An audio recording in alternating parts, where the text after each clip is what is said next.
Hi, it's Dwyer, gamblersadvisory.com, dwyerboxingnews.com. Remember, the opinion you should follow should be your own. Just consider this video to be a second opinion from a complete stranger online. This weekend you have a huge fight. This fight is much better than advertised. It's Tyson Marquez versus Brian Viloria. This is for the championship at 112 pounds. Both of these guys have a lot going for them. An argument can be made that both of these guys are underrated. I'm going to discuss one fighter's style, then I'll talk about who I think is going to win the fight. Tyson Marquez is very different than Mike Tyson. They share great punching power. But Mike Tyson was primarily a lead puncher. He could counter, but Mike Tyson was the person who came in the ring and dictated the pace. He's the guy who cornered you. He was the guy who forced you to cover up, right? He was the stalker in the ring in his prime. Now, Tyson Marquez, despite the greater than 60% KO percentage, is really more of a counter puncher. Now, it's not every day that I run into a counter puncher with such explosive punching power.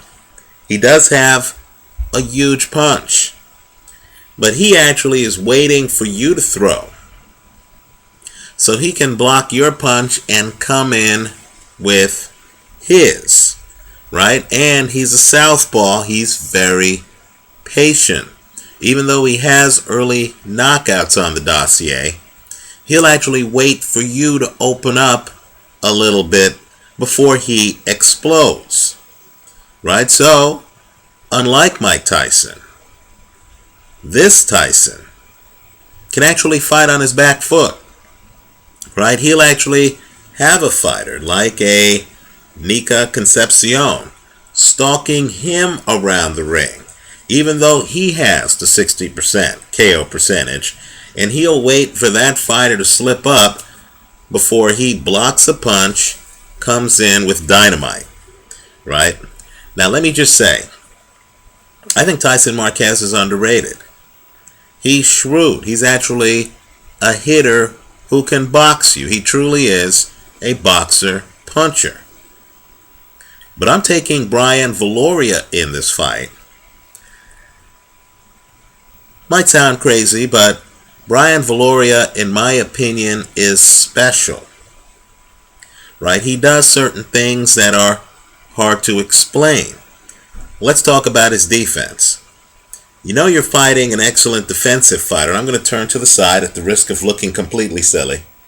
You know you're fighting an excellent defensive fighter when he naturally is able to lean his head forward, right? So he's leaning his head forward, and then he has his hand up like this, so you can't hit his head. And it's natural. He can throw jabs and stuff like that, but the angle he gives you, because of his lean, because of his construct, how he fights, the angles he gives you really don't help your cause. You can't punch him.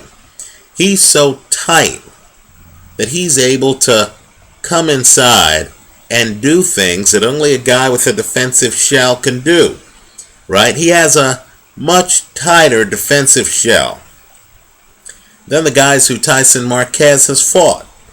Let me also point out, too, that Marquez fought Nonito Donaire and seemed vulnerable to Donaire's left hook, right? Donaire was able to come in and hurt Marquez after Donaire stopped fighting out of a southpaw stance. When Donaire switched back to his regular stance, and when Donaire opened up a little bit, right? Tyson Marquez isn't the kind of defensive fighter who has the angles that Brian Viloria has.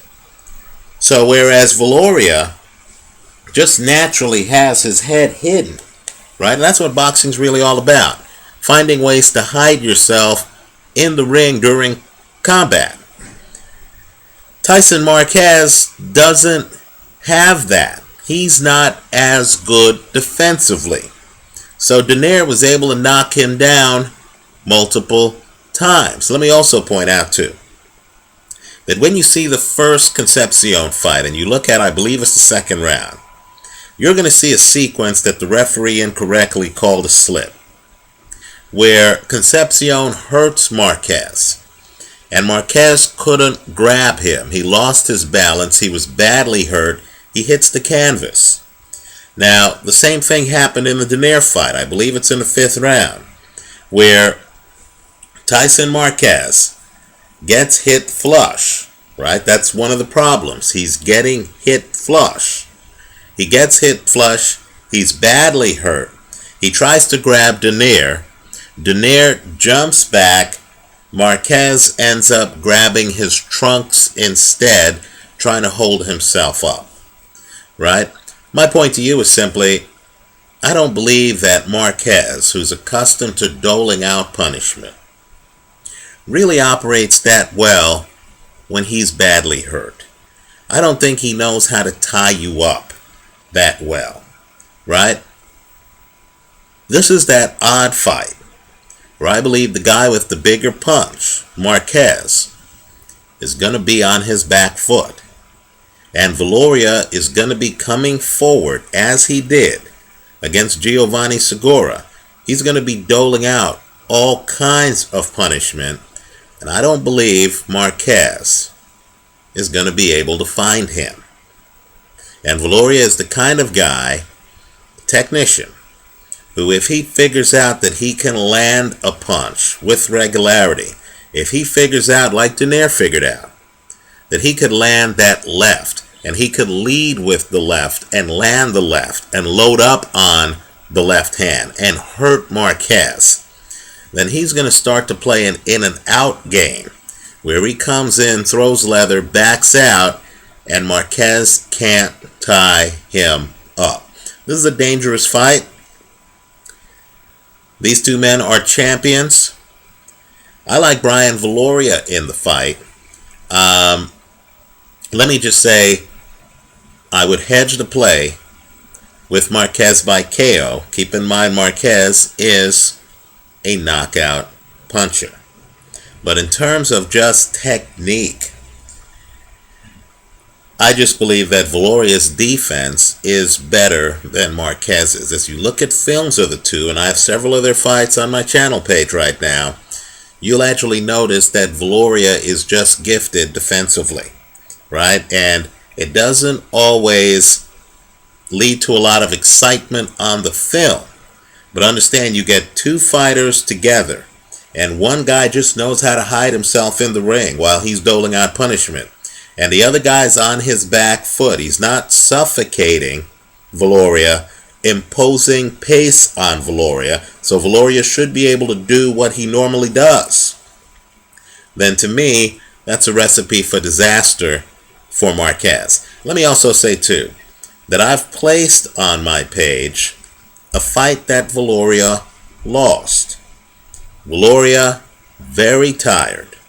In the 12th round of that fight, the referee mercifully stops that fight because Viloria, like Ray Robinson generations ago against Joey Maxim, was so tired that he couldn't keep his balance in the 12th round as he threw punches. But what's interesting in that 12th round is even while Viloria is very tired, in a fight he's about to lose, he still seems to have the angles figured out. In other words, this is a guy who is fighting on a different level. This is a championship fighter who just knows how to hide himself and who just knows how to do things like lean behind his shoulder and have his hand up and stuff like that, that I would say most in boxing haven't figured out. I was surprised that he was able to beat Giovanni Segura. When I saw the fight film, and saw that it was Viloria coming forward in the fight against Giovanni Segura after the first 2 rounds, that's when I realized that this guy's a safecracker, right? He's a guy who literally is not intimidated, knows how to disarm you, knows how to fight on his front foot when he wants to. I'll be surprised in this fight if Viloria, the boxer, is not the guy on his front foot dictating the pace of the fight, backing Marquez up against the ropes. Let me also say this too. This fight's being fought at 112 pounds. Understand that Tyson Marquez fought Nonito Donaire at 115 pounds, right? Tyson Marquez, it's no big secret, has had problems making weight at 112 pounds. Well, guess what? He's fighting at 112 pounds against a master, right? That's a problem. If Marquez has problems making weight, and I understand he's been training hard with his trainer Robert Garcia, but if he's not in tip-top condition against Brian Viloria, this could be a late stoppage for Viloria. I like Viloria in this fight. Viloria to win, straddled against Marquez by KO. I do not see Marquez winning this fight by decision. Let me go one step further. If Marquez wins by KO, I believe it would have to be of the 1 or 2 punch variety, because I don't even see Marquez imposing himself on Brian Viloria. Take a look at this fight. Let me know what you think. Leave your comments for me here online and visit us at gamblersadvisory.com. Thanks for stopping by.